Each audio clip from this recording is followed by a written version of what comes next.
جو مسلمان ہے اس کے لیے تو پھر معیار ہو گیا ہے کتاب و سنت. اس کسوٹی پر ہر چیز کو پرکھیے.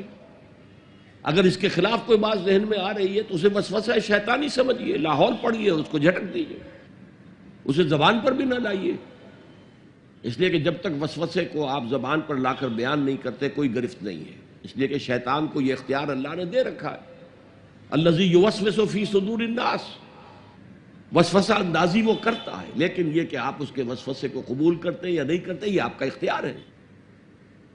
تو اس اعتبار سے وہ عقل جو فطرت سے آزاد ہو گئی ہو وہ در حقیقت گمراہی کی طرف تو لے کر جائے گی. مشتاق احمد صاحب ملازمت پیشہ ہیں. آپ کا سوال ہے کہ شرک کو چھوڑ کر میری ذات سے دانستہ یا غیر دانستہ لغزشیں ہوتی رہتی ہیں جس کا براہ راست فوری اثر میری روزی روٹی پر ہوتا ہے.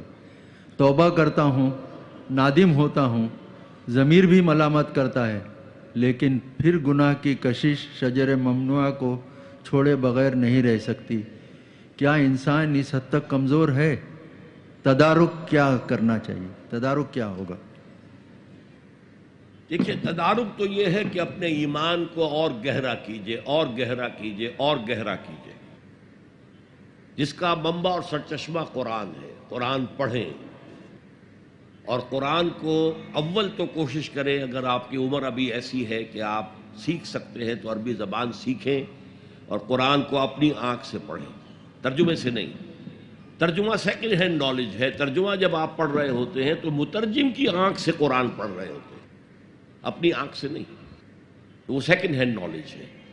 وہ نالج دے سکتا ہے، انسپائر نہیں کر سکتا. ترجمہ کبھی انسپائر نہیں کرتا. تو ایمان جو پیدا ہوتا ہے وہ قرآن کو سمجھ کر پڑھنے سے ہے. اس ایمان کی کمزوری کی وجہ سے ایسا ہو جاتا. اچھا یہ بھی ہے کہ بعض طبائع جیسے کوئی جسمانی طور پر بہت قوی ہے، بعض جو کمزور ہیں پیدا ہی لاغر ہوتے ہیں اور پھر ساری عمر لاغر رہتے ہیں. ایسے ہی اندر سے انسان کے اندر جو قوت ارادی ہے وہ بھی بعض کی مضبوط ہوتی ہے، جو فیصلہ کر لیا ڈٹ گئے. بعض کی قوت ارادی اتنی مضبوط نہیں ہوتی. مثلا بعض لوگ سگریٹ چھوڑنا چاہتے ہیں، نہیں چھوڑ سکتے. 8 مہینے 10 مہینے پھر اس کے بعد جو ہے وہ دوبارہ عود کر گیا. تو یہ وہ ان کی جو ول پاور ہے، اسٹرینتھ آف ڈٹرمینیشن وہ کم ہے. تو اللہ نے ان کے لیے بھی فرمایا ہے توابون خطاؤون کل بنی آدم خطاؤون، اور خیر الخطائین التوابون. تمام انسان انتہائی خطا کار ہیں. ان خطا کاروں میں وہ ہیں جو توبہ بہت کرتے ہیں.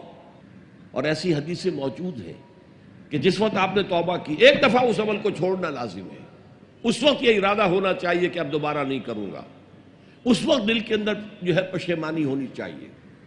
اور اگر وہ حقوق و لباد کا گناہ ہے تو یا تو جس کا پیسہ مارا ہے اس سے معافی حاصل کریں یا کمپنسیٹ کریں.